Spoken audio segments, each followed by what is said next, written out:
ima ibel isalisa morumpang singi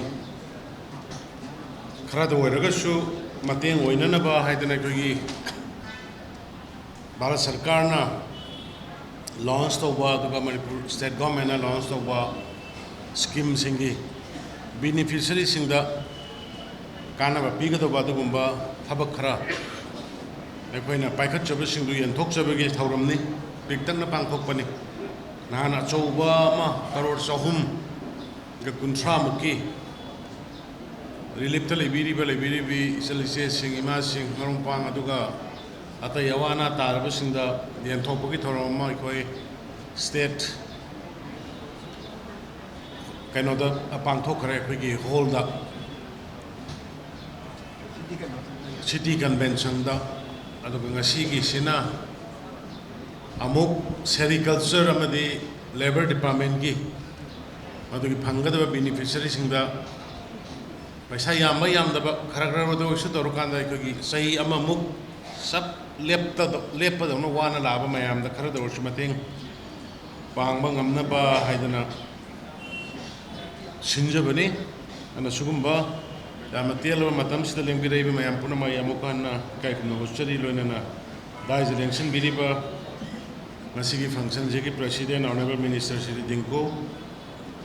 aduga honorable minister Shri T.I. Bishojit honorable minister Shri Ranjan honorable minister Sushindro honorable minister Basanta Kumar honorable minister Shri Qasim Wasum, aduga Hilir Committee ki chairman aiginau Dingangnung Gangmai, aduga honorable MLA, deputy chairman State Planning Board ki aigi marup Shri S. Rajan Singh, aduga aigi marup honorable MLA Shri Karam Shyam, Shri honorable MLA Shri Shyam Kumar. Honorable MLA Yama Kunjukeshwar, aduga Shri K. Robindro, the Honorable MLA Shri Bomsa, aduga Shri Dr. Radesham, now Honorable MLA Shri Joy Kishan,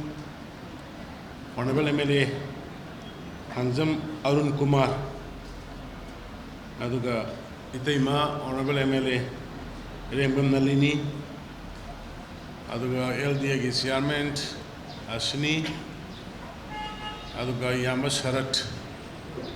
labor ki union ki chairman, aduga party ki general secretary Shri Biriba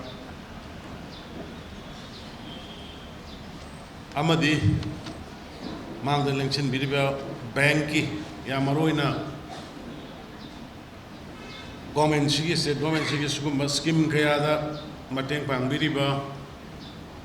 bank singi ya maroina MRB Manipur State Cooperative Bank State Bank atai leng biriba pumnamak aina one by one haidragasu aduga media gi silinaukshin ai puno ko amuka hanai kai kuno usurai matam sanga logjaro ge aikoi sahi mukse wana subam sabam khangdana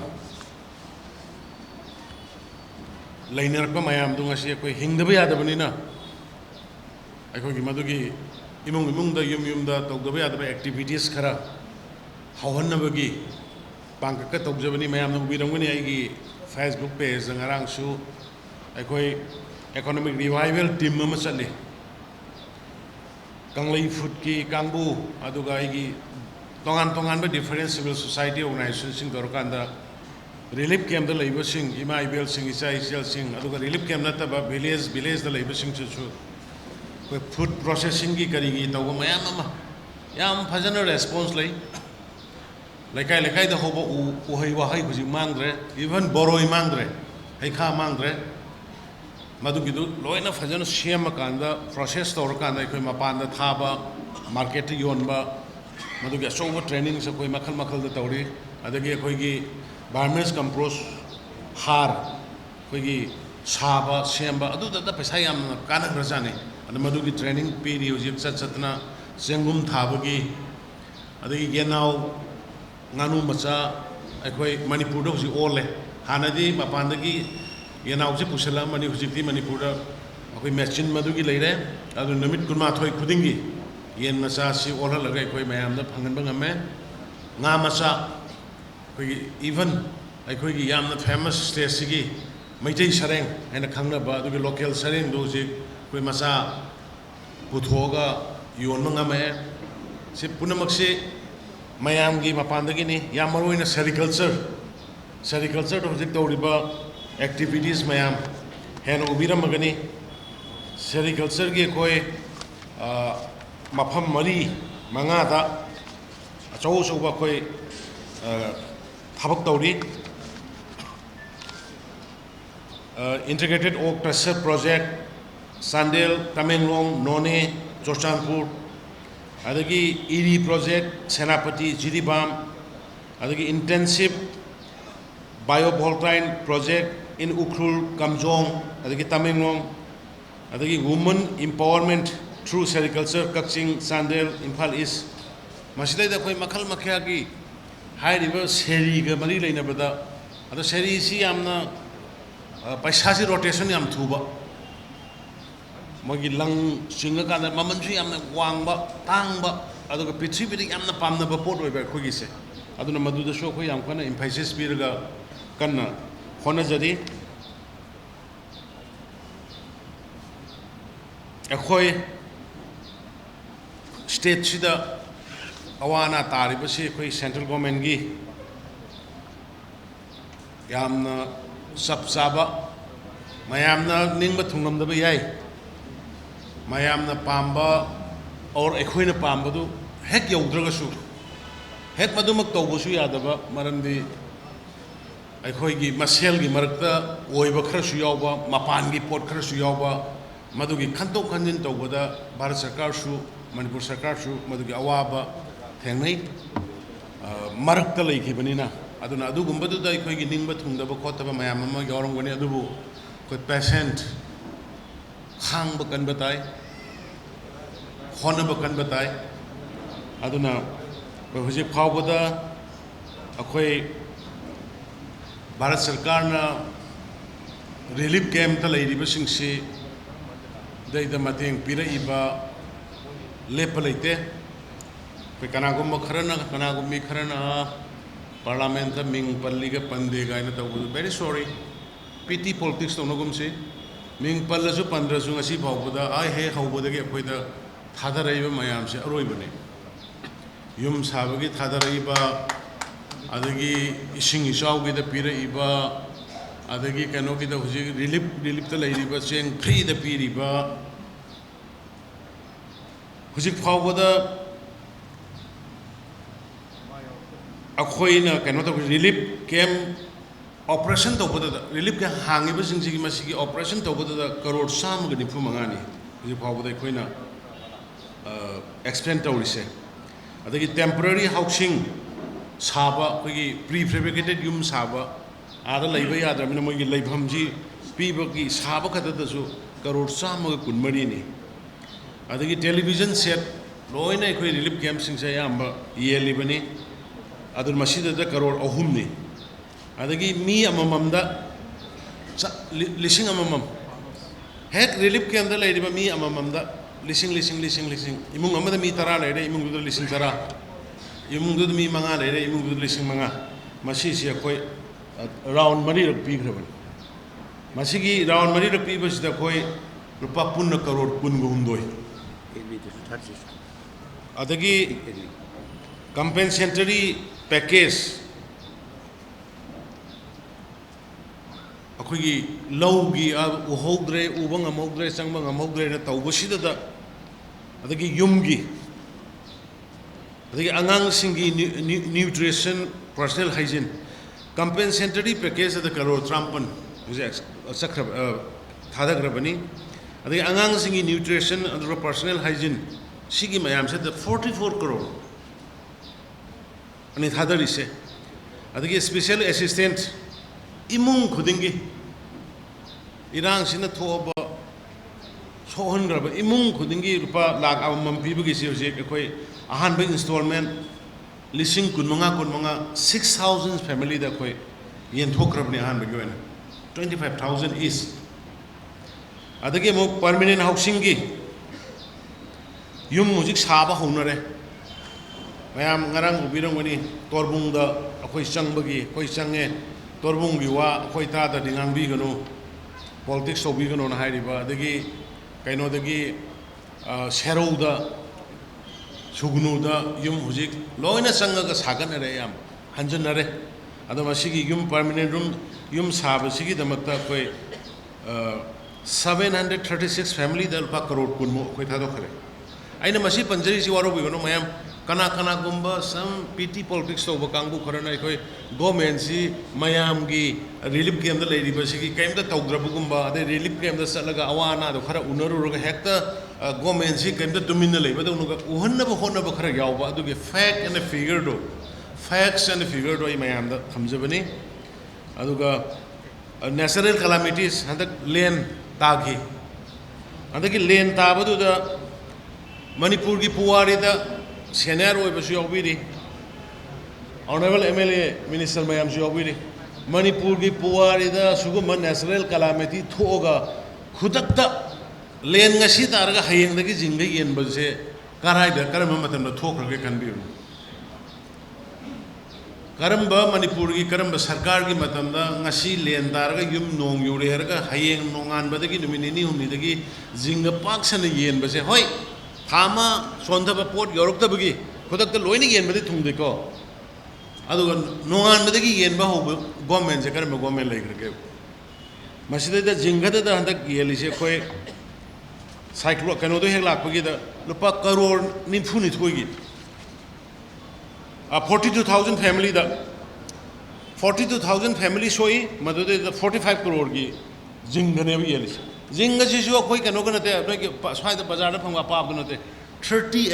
Yodri Arrow, Marandi, Lenam Taraputa Muho Gandhi. And the Sumaito Gunakoi Praja Singi, Awaba, Tobomatam Nekoi, Yam seriously, I koi Honori, Adaki Handaki, Plat Lapado the Plat Lapado the Naraka Monimana, Sao Horba Parliament, the Plug Ming Palipan, the Adu and Adukunda PT politics to honing the Heavenida. Say, why was it overall IT crowd Hadorokre? IT crew. Flatne hailstorm nether. Karimatho Gaga Heaven. A quick edit, Tauriba, Madame de Flat with the early season of Kokre. Anga Ahan Anira Sudokre with it. I think the Hujika was your Adagi me she mina, Sikim the Mikiam she. Dampra, character of the Shiva. Assam music, Mikia Sigre, 7600 Mesure. Himasalgi, Mikiamsi. Adu Kumbakara Seras with the Punjabi, one year to go, Palika Pandega, Sahoiga, Tawaidigana, social media, I know the Pamaga, Pamundu the Pamaga long, Hippaga Mashida, Taulebudu. Don't do it. Taugarana singing a singing, I am saying, Ero. Ming Pandaso 80 crore in a Tado is really people who pray. Young putting it Tado Rabani, account later. Adaki Handumgi. A quick relief came the lady pushing say, a quick corn yelling a quick corn sagaba, Chelsea Singaway, corn yelling, like Tamba, private school the Tamgera, government school the Tamgera Madu. I couldn't put over free the Tamini. Private school the Tamaso, I couldn't pit here. Government school the Tamaso, I couldn't free the Taurini. Doctor, no mother Anirak, sorry, Hata Amada Anirak, visit Salini, Hita, available Uhelini, Yam Atanga, Kadobo Yorganamadu Shem Estigi, Makata Lehelini. Hoi, Yum the labor really became the labor, Kanana no Waini. Kanana really became the laning in Kanana Watok Tokani. Hujikta Israel gi Prime Minister Netanyahu na magi kaino da khoigi America ki Congress da ngang bodu je itar ga lakon याम determination अमक लोइनो terrorist सिंग anti state anti national लोइब सिंग थेंगनबा मोगी दे चप मानना वारेब लोवेब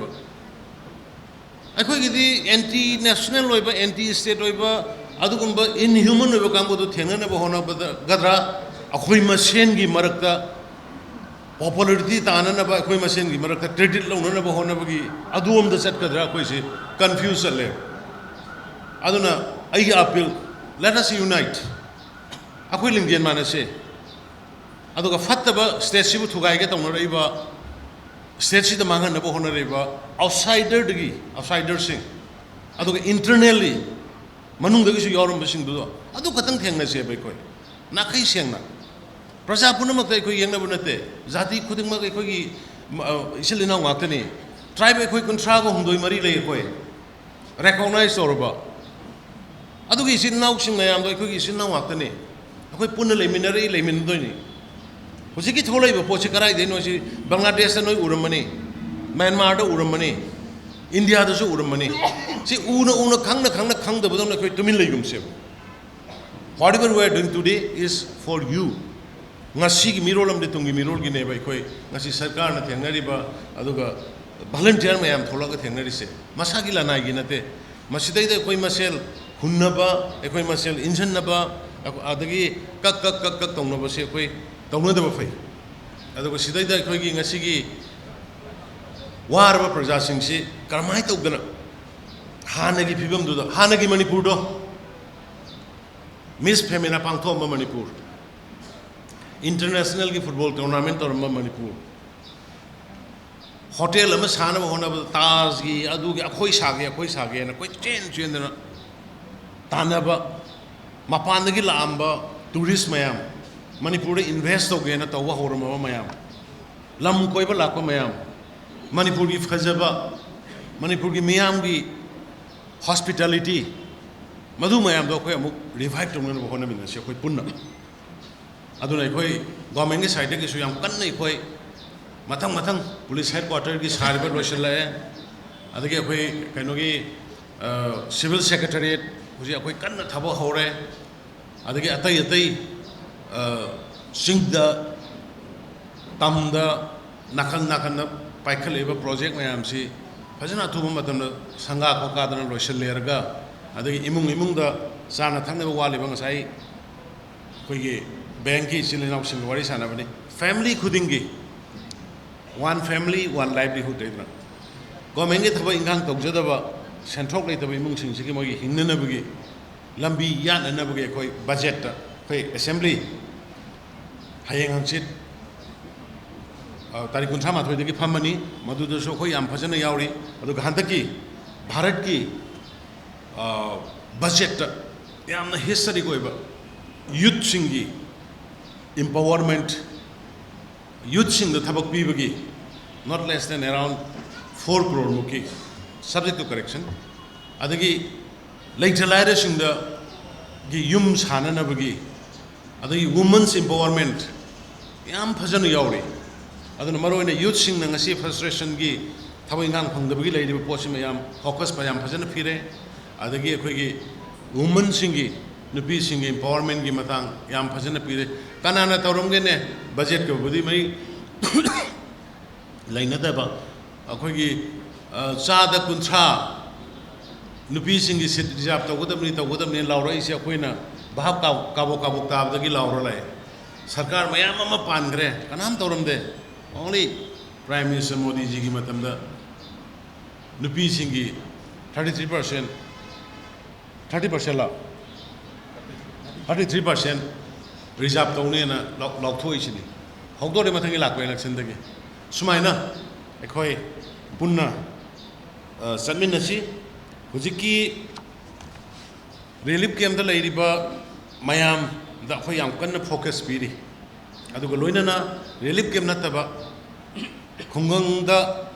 और इम्फाल दा ओरगसु सुबम चाबम खंगना लैरबा मयामसे मसिगी अखोई मखल मखागी ट्रेनिंग पीरा कांदा सेन मसा दगे हौगनी लिसिंग तरा दगी कुंदगी लाख अमा अनि अहुम और इवन लाख तरा राउंगा स्वाइदगी हौरगा अदुगा मागी हाना लेजरंबा फजना तौरम कारबार का बिजनेस फजना तौरम कांगबुदी से करोड़ पीबा यावी करोड़ मखाई पीबा यावी मामागी मतुंगिना अदुना मयामसु मसी लेंबिरइबसिंगसु हुजिक फंगिबा पैसा से सिदि नाहाकी इमुंग इमुंग हौगतनबगी अदुगा आइना तौरिबा प्रोजेक्ट तुगी खरगरा मतेंग पांगबनी अदुना मखाताना कोई वन फैमिली वन लाइवलीहुड हाइदना कोई गवर्नमेंट की स्कीम पॉलिसी लेदिबसे मसिदा संगबिरगा यावबिरगा इमुंग अममदा गवर्नमेंट की थबक तहौदबसिंगदुनिको गवर्नमेंट की सर्विस तौगिबदि तौग्रे अदुगा अते अते बैंक की लोन की करी की तौगिबा तौग्रे अदु नतबा फ्री द कैमदा तौना लेबसिंगदो मदुगी प्रायोरिटी पीजरे अदुना वाफम खरसे थमगा आई अमोहना मणिपुर हुजिक तमना तमना तमना कोई शांति लाप होरे अखोई मयाम संगना शांति हंजलना होनसी अखोइना पामीबा अखोइना तालीबा पोट पुनमक्तो कॉन्स्टिट्यूशनली लीगली हाना तौरंबा दुमाइना मितो खंतोकबु ओरो बायोमेट्रिक लौबा खोटबा कैदौबा अदगी एनी एनआरसी की ओरो मदु नियम की मतुंगिना लॉ की मतुंगिना आइन की मतुंगिना यानाबा म पोरगे कोई पुण्य तौनबा होनसी अदुना हिंसा की थबक से मसे अखोई पुनमर कंडेम तौसी मसे तौदना बखोई पुरा मिनसी वाफम खरसे थमजरगा आई लेंबि लेबे मयाम पुनमक वय अमोन खुरुमजरी जय हिंद।